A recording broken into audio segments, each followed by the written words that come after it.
Welcome to this interview series. My name is Christina Theodoraki. I'm editor of Small Business Economics and Entrepreneurship Journal. And I have the great honor to interview today Chris Boudreaux from Florida Atlantic University. So welcome, Chris, and thank you very much for joining us for this interview series. Why? Thank you for having me. I'm happy to be here. Great. So Chris is going to give us more insight for his article published in Small Business Economics in February 2022. The article is in open access. And the article is entitled Being Your Own Boss and Bossing for Others, the moderating effect of managing others on work meaning and autonomy for self-employed and employees. So this article is co-authored with Milena Nikolova from University of Groningen and Boris Nikolaev from Baylor University. So starting my first question, Chris, could you tell us more briefly about what is your article about? Certainly. Well, the question I'd like to start with is the following. Why do we observe so many people desiring to be entrepreneurs and be their own boss when the self-employed on average earn lower incomes than wage employees, often have stressful jobs, work long hours, face a ton of uncertainty? If I describe those conditions to you, would you want the job? It doesn't really seem very desirable, right? But so I think many would say no under those conditions. And so why do so many people find self-employment so desirable? And so the answer, I think, and the literature also supports this logic, is that self-employment provides more autonomy, provides more flexibility, provides more sort of opportunities for meaningfulness. And so you can be your own boss, right? You can set your own hours. You have a ton of control. And so these non-pecuniary factors are very appealing to many.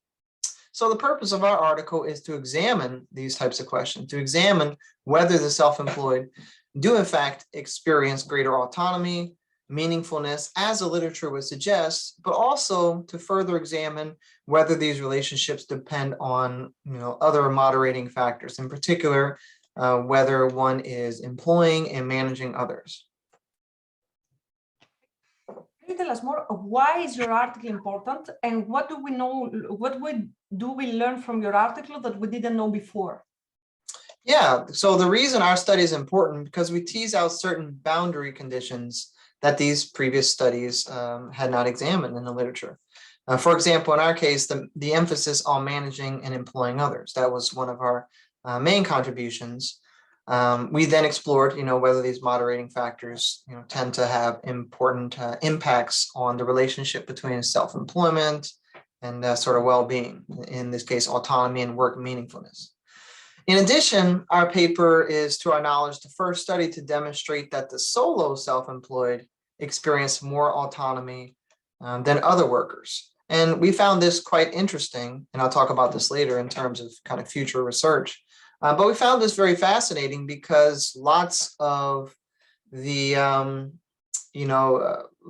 entrepreneurs are, they don't employ others, and so solo self-employment is a big factor out there. Many choose this type of occupation.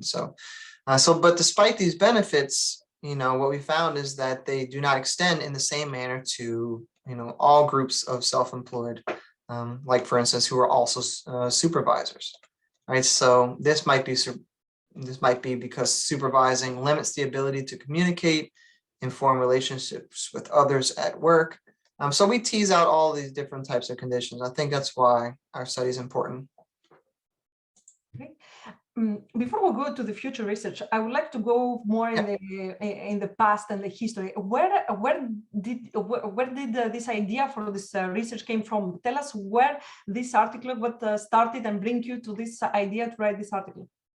Yeah, so I think for a variety of reasons, both myself, Milena, Boris, we've all kind of worked on papers even before this, and since after this, I've been working on papers related to entrepreneurship, self-employment, and then relating that to well-being, whether it's sort of eudaimonic well-being, whether it's more subjective well-being, or meaningfulness, satisfaction. So this is something that we've all thought was important, and in our various discussions, we had realized that the literature had documented some of these relationships, right? That the self-employment do tend to experience greater well-being.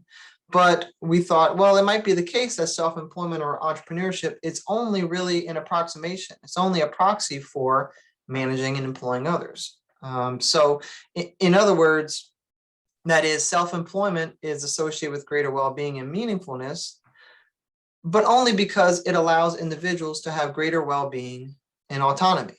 So a natural question then arises, do we also observe similar outcomes for wage employees who also employ others and manage others, similar to what we might observe with self-employment? So we set out to answer these questions. Great. And now what's about the future? Where do you see research on this topic going forward? Are there any new ideas after your article? Do you are working on new exploration? Can you develop more? Yeah, sure. So one extension of this work is to examine the generalizability to other settings. In particular, so do these same findings persist in, say, less developed economies or economies where, in particular, necessity entrepreneurship is more prevalent? Because in this setting, it could be, maybe it's the same, but could be fundamentally different in the sense that the self-employed may not experience the same levels of autonomy and meaningfulness. I mean, think about it. You're choosing entrepreneurship. It's almost not really a choice. You're doing it out of necessity. So it very well might be the case that don't have the same types of impacts. Or again, maybe they will, but we don't really know. So the point is that, we think future research should, consider examining this, kind of these relationships like we've done, but maybe in other types of settings. Another extension might be due to econometric methods. We did our best to mitigate certain types of selection issues. For example, in our case, and really in a lot of this literature, we can say that the self-employed might experience greater well-being. However, individuals might choose self-employment precisely because they are dissatisfied with their occupation, with their own well-being. And so we have this kind of reverse causal effect. Now, we did our best to try and use matching methods and various robustness checks to mitigate against some of these issues, but we cannot completely rule them out. So another extension might be to use more causal inference, other types of econometric methods, perhaps also as well as using more longitudinal data to kind of get at these same types of questions, but maybe from a different perspective. In terms of new ideas, my colleagues and I, like I said, have both jointly and separately worked on papers related to entrepreneurship and well-being. We've examined, currently we're examining, looking at other types of mechanisms, for example, things like how individuals and entrepreneurs use coping to explain kind of these relationships as mediating mechanisms. Future research might consider kind of related ideas to get to a more precise channel or estimate of how exactly self-employed, what are the variety of ways that they do experience greater well-being. So maybe that might be a rich area for future research. Great. Can you tell us how we can apply your findings, what we learn and how we can apply it to your findings? And probably, do you have any special advices for practitioners, for employees or employers? Yes, well, understanding why managing others brings autonomy and work meaningfulness and understanding the various circumstances, like we discussed in our paper, is critical for developing work practices. And these work practices that would increase work motivation and worker well-being.